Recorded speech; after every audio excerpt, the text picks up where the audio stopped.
What is going on, everyone? My name is Jared Haas, joined here with Steven Stumpf at the historic Rockingham Speedway, where we saw the NASCAR Craftsman Truck Series race here today. And Tyler Ankrum used field strategy for his second career win, and he broke a streak over 130 races. 130 exactly. 130 exactly races that he hadn't won since 2019. He finally gets done here. He locks himself into the playoffs now and is actually third in points. Steven, talk about this run of Tyler Ankrum more or less came out of nowhere, saved as much fuel as he humanly possible to win this race. It wasn't a surprise that Ankrum was going to run well. You know, he already has 5 top 5s this season. You know, the win hadn't been there yet, but it was definitely coming. It did not look like it was going to come today, though. He got damage in the first caution on lap 2. He went a lap down. But then, he got the free pass in the middle of the race, and then he just saved a boatload of fuel, pitted with 77 laps to go, or actually 87 laps to go, I believe.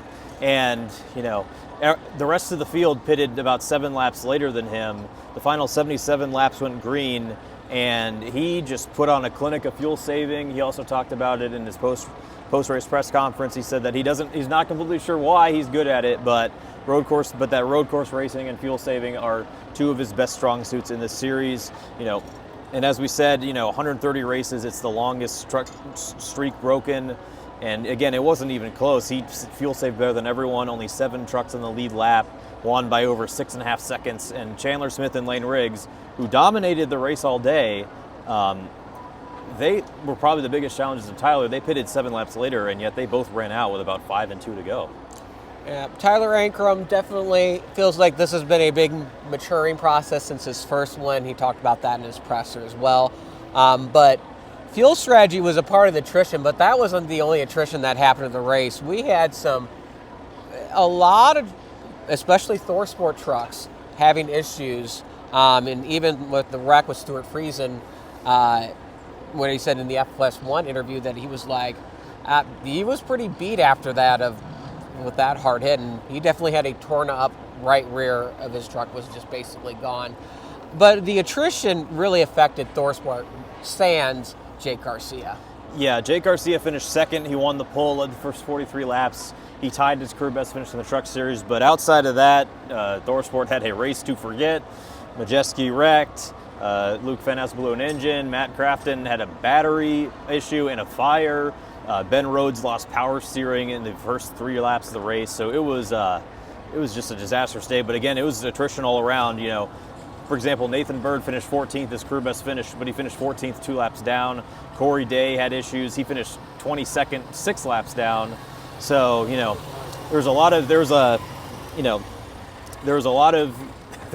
you said, there was a lot of attrition.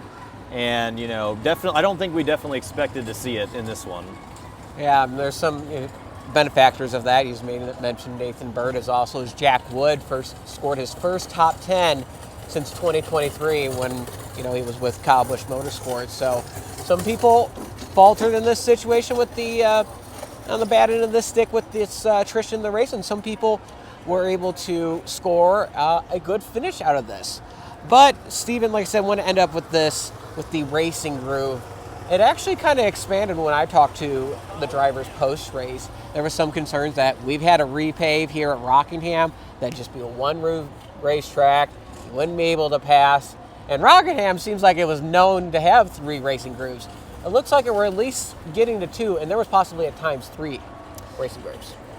We saw Carson Kvapil and Connor Zilich after Xfinity practice. They were the fastest 2. They had meet availability. They both talked about how they were concerned that it might have been a one-groove track, and if it was one groove, everyone would be stuck to the bottom. There wouldn't be much passing. It'd be the conveyor belt, so to speak. But as we saw in the truck race, it might have been one groove at first, but then everyone slowly kept going more to the top. The trucks that weren't as good, they couldn't run the full bottom. They would be going up a little bit. That allowed a lot of passing. And I think for the first truck race in 12 years, I think Rockingham definitely delivered on the action, and it seemed like most of the truck garage was, happy to see this place come back.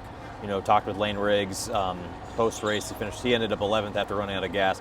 And Ankrum, both of them said, you know, in their post-race availabilities, you know, that they hope that Rockingham will be on the schedule for years and years to come.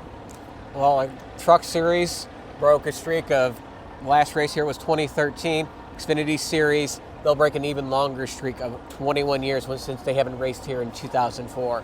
You can catch all this coverage here at Rockingham Speedway on Frontstretch.com or on our YouTube page, youtube.com/Frontstretch. I'm Jared Haas, and this is Steven Stumpf signing out here from Rockingham. This is Custom Patch Hats. But what makes us custom? Well, that actually begins with you. We're just bringing your unique vision to life. No knockoffs, no lookalikes. Your design is one of a kind. We know hats, we know design, and we know quality. The proof? It's in our production. Hand-stitched with precision and care, with brands you know and trust. A one-of-a-kind patch deserves a one-of-a-kind treatment, all the way to your doorstep. It's how we keep it custom. Jared Haas with Frontstretch.com. Come back soon for more great racing videos. And if you like us, make sure to hit that subscribe button.